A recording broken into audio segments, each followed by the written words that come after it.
शाम सूरज को ढलना सिखाती है, शाम सूरज को ढलना सिखाती है, शमा परवाने को जलना सिखाती है।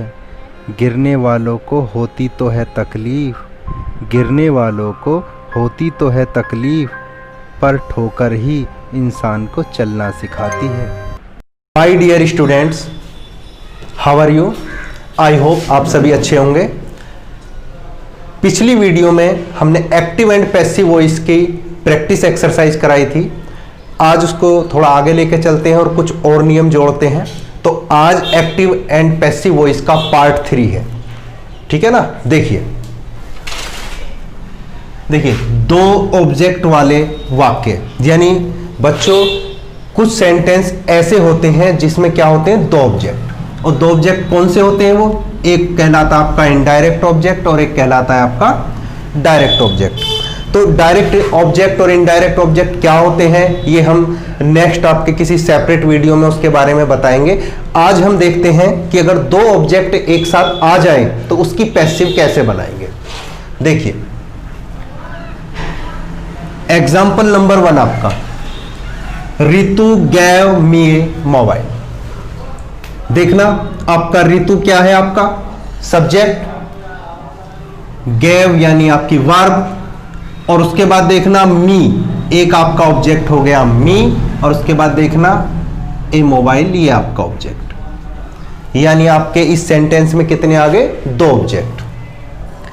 देखिए रितु ने मुझे मोबाइल दिया, तो देखिए देने वाला कौन है, रितु, यानी सब्जेक्ट तो क्लियर है कि काम को करने वाला सब्जेक्ट यानी रितु। मोबाइल किसे दिया गया, मुझे, तो ये भी आपका एक ऑब्जेक्ट हो गया। और क्या दिया, मोबाइल, तो ये भी आपका क्या है, ऑब्जेक्ट है। तो इसकी पैसिव कैसे बनाएंगे, देखिए आपका सब्जेक्ट है, ये सब्जेक्ट को तो ऑब्जेक्ट बनाना ही है। अब देखिए सबसे पहले तरीका है कि जो पहला वाला ऑब्जेक्ट है आप इसको ही क्या बना दो, सब्जेक्ट बना दो। और ये सेंटेंस आपको दिखाई दे रहा होगा, सब्जेक्ट के तुरंत बाद वर्ब है, तो या तो ये प्रेजेंट इंडेफिनिट का एफर्मेटिव या ये हो सकता है पास्ट इंडेफिनिट का एफर्मेटिव। तो ये क्या है, वर्ब की सेकंड फॉर्म, इसलिए क्या है, पास्ट इंडेफिनिट का एफर्मेटिव। तो पैसिव किस में बनेगी बच्चों, कंटिन्यूअस में। देखिए तो मी का सब्जेक्ट बना दो सबसे पहले, क्या, आई, और पैसिव कंटिन्यूअस बनेगी तो कौन सी हेल्पिंग वर्ब लगेगी आपकी, वॉज या वर। तो आई के साथ क्या लगेगा बताना, आई वॉज, आई वॉज। उसके बाद वर्ब के बाद क्या आएगी आपकी, हेल्पिंग वर्ब के बाद वर्ब, यानी कौन सी वर्ब यूज होती है इसमें, थर्ड फॉर्म, वर्ब की थर्ड फॉर्म गिवन। अब देखिए ये जो मोबाइल है, पहला जो आपका तरीका है इसकी पैसिव बनाने का, उसको आप एज ए ETC या अदर वर्ड की तरह हम ट्रीट करेंगे, यानी जहां भी है उसको ऐसे ही रहने देंगे। तो वो कब आता है, जैसे ही आपकी वर्ब की थर्ड फॉर्म आती है, वर्ब की थर्ड फॉर्म के बाद जो भी आपका अदर वर्ड या ETC आपको लेना है, तो क्या ले लेंगे आपका ये ए मोबाइल, ठीक। अब बाई लगा के जो आपका सब्जेक्ट है उसको ऑब्जेक्ट बनाओ। तो रितु का क्या है ऑब्जेक्टिव केस, देखना रितु का, रितु। तो सेंटेंस बन गया आपका, I was given a mobile by Ritu. दूसरा देखना, अगर इस मोबाइल को हम ऑब्जेक्ट बनाएं, उसको शुरू में लेकर आए सब्जेक्ट बनाने के लिए, तब कैसे बनेगा देखना, ए मोबाइल सिंगुलर है कि प्लूरल है, सिंगुलर है तो क्या लगेगा बताना, वॉज, और वर्ब कौन सी है, गिव, थर्ड फॉर्म क्या लगेगी आपकी, गिवन। तो ए मोबाइल वॉज गिवन। उसके बाद क्या लगाएंगे बताना, अदर वर्ड ETC, लेकिन बाद वाले को ही मानना है ETC में। तो मी को आपने छोड़ दिया है, यानी ऑब्जेक्ट किसको बनाया आपने, दूसरे वाले को। तो आप क्या करोगे, यहां लगाओगे इसको टू करके लगाना है, टू मी, ठीक है। और बाय ऋतु ऐसे ही रहेगा जैसे पिछले सेंटेंस में था, सब्जेक्ट को ऑब्जेक्ट बना दोगे, बाय लगा के बाय ऋतु। अंतर क्या है? अगर आप मी को सब्जेक्ट बनाते हो तो आप क्या करोगे, वर्ब की थर्ड फॉर्म के बाद सीधा मोबाइल रख दोगे। लेकिन अगर आपने बनाया किसको, मोबाइल को आपने सब्जेक्ट बनाया, तो जो ये आपने छोड़ा था ना मी, यानी आपने जो प्रोनाउन छोड़ा था ऑब्जेक्टिव केस के अंदर प्रोनाउन, इसको टू लगा के बनाना है। यही अंतर ध्यान रखना है। नेक्स्ट सेंटेंस में और ये बात क्लियर हो जाएगी। यानी जो आपका ऑब्जेक्टिव केस का जो प्रोनाउन है उसमें क्या लगाना है, टू लगा के लिखना है। देखिए, ही टीच अस मोबाइल, तो पहला ऑब्जेक्ट क्या हो गया आपका अस, और दूसरा क्या हो गया आपका इंग्लिश। तो पहली कंडीशन आप अस को ही सब्जेक्ट बनाइए, तो बनाइए। तो सेंटेंस कौन सा है आपका, ही टीच अस इंग्लिश, ये है आपका प्रेजेंट इंडेफिनिट टेंस। क्यों? क्योंकि सब्जेक्ट के तुरंत बाद वर्ब है, और वर्ब में भी क्या लग रही है, फर्स्ट, उसकी वर्ब की फर्स्ट फॉर्म में एस या ईएस। तो देखिए, बनाइए इसको कंटिन्यूस में। अस का सब्जेक्टिव केस क्या होगा, देखिए वी के साथ कौन सी हेल्पिंग वर्ब लगेगी, आर, कंटिन्यूस की, वी आर। उसके बाद देखिए वर्ब लगाइए third form, taught, we are taught, और वर्ब की थर्ड फॉर्म के बाद जो आपका इंग्लिश है उसको लिख लीजिए इंग्लिश, और उसके बाद बाय लगाइए। जो आपका ही सब्जेक्ट है उसको क्या बना दीजिए, ऑब्जेक्ट। तो क्या बन गया ये आपका, बाय हिम, क्योंकि आप जानते हो, क्योंकि ही का ऑब्जेक्टिव केस क्या होता है, हिम।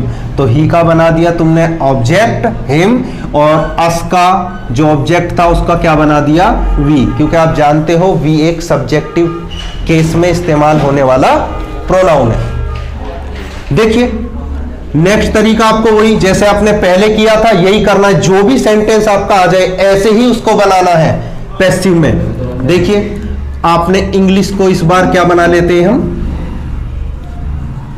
इंग्लिश आपका ऑब्जेक्ट था, इंग्लिश को बना लेते हैं सब्जेक्ट। इंग्लिश क्या है आपका, सिंगुलर सब्जेक्ट, तो इसके साथ कौन सी हेल्पिंग वर्ब लगेगी, वो लगेगी आपकी इज। कंटिन्यूस में बनाना है ना पैसिव, तो प्रेजेंट इंडेफिनिट का प्रेजेंट कंटिन्यूस में बनेगा। तो इंग्लिश इज, और वर्ब की थर्ड फॉर्म टॉट लगा दी। उसके बाद देखिए, ये जो आपका ऑब्जेक्ट था इसको कैसे बनाना है, टू अस, और वे बाकी नेक्स्ट जो आपका है वो सेम रहेगा, बाय हिम। ठीक है ना। तो आपको समझ में आया होगा कि दो ऑब्जेक्ट वाले सेंटेंस की पैसिव कैसे आपको बनानी है। यानी जो आपका प्रोनाउन वाला जो ऑब्जेक्ट है, जो प्रोनाउन है, उसको शुरू में ले आइए, कोई प्रॉब्लम नहीं है। लेकिन उसको छोड़ के यदि आगे वाला आप अगर ऑब्जेक्ट लेते हो तो आप उसको क्या करोगे, उस ऑब्जेक्टिव केस को to me, to us, to you, इस तरीके से उसको बना दोगे। नेक्स्ट देखिए आप, ऑब्जेक्ट विद कंप्लीमेंट, यानी ऑब्जेक्ट का कोई ना कोई पूरक यानी कंप्लीमेंट उसके साथ जुड़ा होगा जो ऑब्जेक्ट के बाद आएगा। उसको देखिए, उसको उसकी पैसिव कैसे बनानी है। देखिए सेंटेंस देखिए आपका, दे इलेक्टेड हिम देयर लीडर, यानी उन्होंने क्या किया बताइए, दे इलेक्टेड हिम, उन्होंने उसको चुना, देयर लीडर यानी अपने नेता के जैसा, उन्होंने अपने नेता को उसको नेता की तरह चुना। देखिए ये हिम का क्या हो गया आपका ऑब्जेक्ट, दे हो गया आपका सब्जेक्ट। देखिए देयर लीडर, ये इस ऑब्जेक्ट का किसको चुना है आपने, हिम, यानी उसको कैसे चुना है, लीडर, अपना नेता।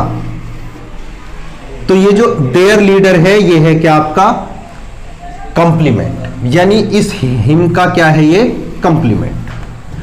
तो इसकी पैसिव बनानी बड़ी आसान है, कोई दिक्कत वाली बात नहीं है। ये जो कंप्लीमेंट होता है ना ऑब्जेक्ट का, उसको एज ए ट्रीट करो कि वो है क्या आपका ईटीसी यानी अदर वर्ड, और उसको ऐसा का ऐसे ही रहने देते हैं। और कहां लगा देते हैं ऐसे वर्ड को, और आपकी वर्ब की थर्ड फॉर्म के बाद। देखिए सब्जेक्ट आपका दे, हिम आपका क्या हो गया, ऑब्जेक्ट, तो ऑब्जेक्ट को सब्जेक्ट बनाइए, तो हिम का सब्जेक्टिव केस क्या होता है आपका, ही। और देखना इलेक्टेड क्या है, ये वर्ब की सेकंड फॉर्म, तो कंटिन्यूस में बनाओ इसकी पैसिव, क्या लगाएंगे, वॉज वर्ब, तो ही वॉज, तो बताने की जरूरत नहीं है कि ही के साथ क्या आता है, वॉज। तो वर्ब की थर्ड फॉर्म यही होती है इसकी, इलेक्टेड, ही वॉज इलेक्टेड। और वर्ब की थर्ड फॉर्म के बाद जो आपका कंप्लीमेंट है वो लगा दीजिए, देयर लीडर। और उसके बाद दे का ऑब्जेक्टिव केस क्या होता है, क्योंकि दे को ऑब्जेक्ट बनाना है, बाय देम,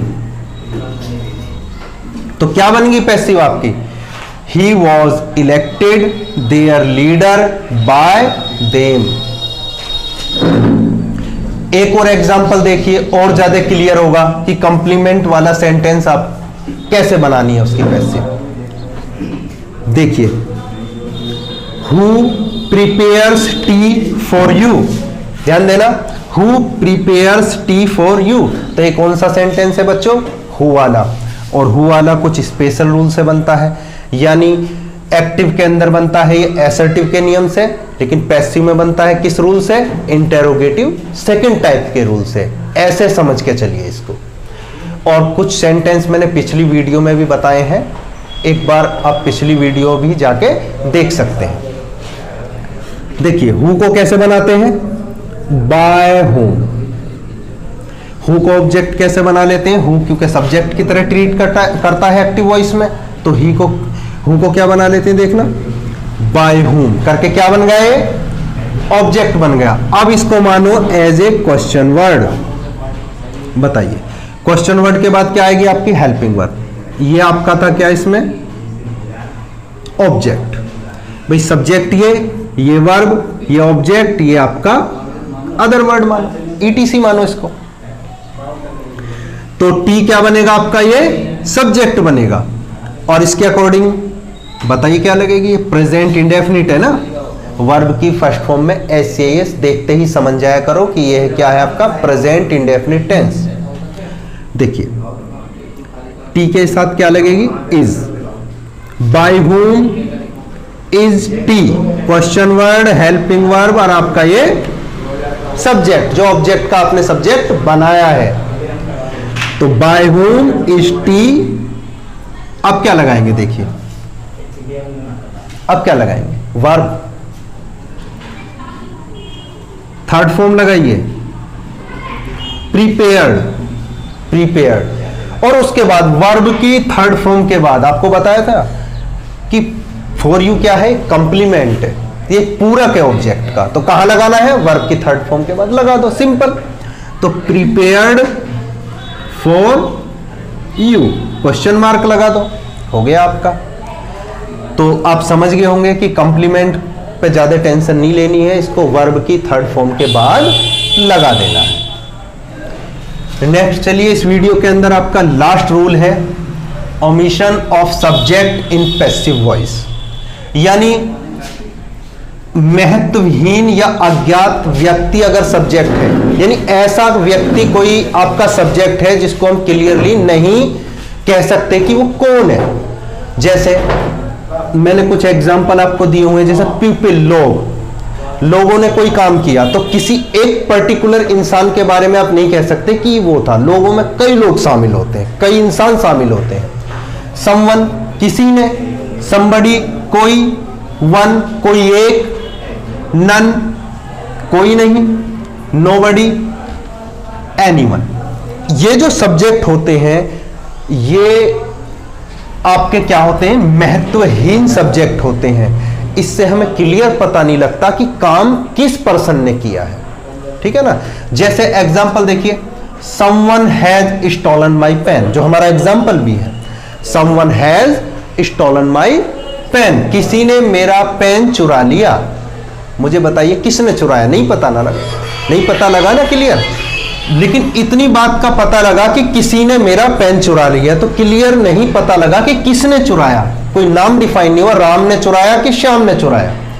तो ऐसे जो सब्जेक्ट होते हैं आपके अज्ञात होते हैं महत्वहीन होते हैं। तो पैसिव बनाते टाइम बच्चों इन सब्जेक्ट को आप छोड़ सकते हो, यानी बाय लगा के बाय समवन लिखना जरूरी नहीं है, आप इसको छोड़ देते हो, छोड़ के बनाएंगे। देखिए समवन आपका क्या है, सब्जेक्ट, सब्जेक्ट के बाद आपकी क्या है ये हेल्पिंग वर्ब, हेल्पिंग वर्ब के बाद क्या है आपकी ये वर्ब, वर्ब के बाद आपका ये ऑब्जेक्ट, ऑब्जेक्ट क्या है आपका माई पेन, तो इसको बनाइए सब्जेक्ट। और ये कौन से स्ट्रक्चर में है बच्चों, ये है आपका स्ट्रक्चर है अफर्मेटिव का, ठीक है। तो शुरू में लाइए माई पेन, माई पेन, तो देखना पेन क्या है, एक है ना, तो देखिए कौन सी हेल्पिंग वर्ब का यूज करेंगे, प्रेजेंट परफेक्ट में ये हैज के साथ में वर्ब की थर्ड फॉर्म, तो परफेक्ट कंटिन्यूस में पैसिव बनेगी इसकी, किसमें बनेगी परफेक्ट कंटिन्यूस में। तो लगाइए माई पेन हैज, और परफेक्ट कंटिन्यूस में पैसिव बनाने के लिए क्या करेंगे, बीन और लगा देंगे, तो my pen has been stolen, third form लगा देंगे। अब क्या आना चाहिए बच्चों, बाई समवन, जो लिखने की जरूरत नहीं होती है तो उसको छोड़ दीजिए। तो ये रूल बस इतना है कि जो आपके महत्वहीन या अज्ञात जो होते हैं आपके सब्जेक्ट, उसमें बाई लिख के मतलब बाई लगा के उनको लिखना जरूरी नहीं है। और उनके एग्जाम्पल मैंने आपको ये बताई दिए हैं, तो जो भी सेंटेंस इन सब्जेक्टों से बने तो पैसिव बनाते टाइम उनको छोड़ दो। नेक्स्ट देखिए बच्चों, nobody can touch the sky, ये आपका सेंटेंसेस में क्या है बच्चों, देखना नोबडी, और नोबडी क्या है आपका ये एक महत्वहीन सब्जेक्ट है, पर एक बात का ध्यान रखना है कि नोबडी किसका है, ये एनीबडी का निगेटिव, तो सेंटेंस क्या है आपका ये निगेटिव, तो पैसिव भी किस में बनेगी निगेटिव के अंदर। तो देखिए तो एनीबडी का क्या होता है ये नोबडी, तो आप बताइए ये आपका क्या हो गया नोबडी सब्जेक्ट, ये होगी आपकी क्या है मॉडल वर्ब, और ये क्या होगी आपकी मेन वर्ब, और द स्काई ये क्या हो गया आपका ऑब्जेक्ट।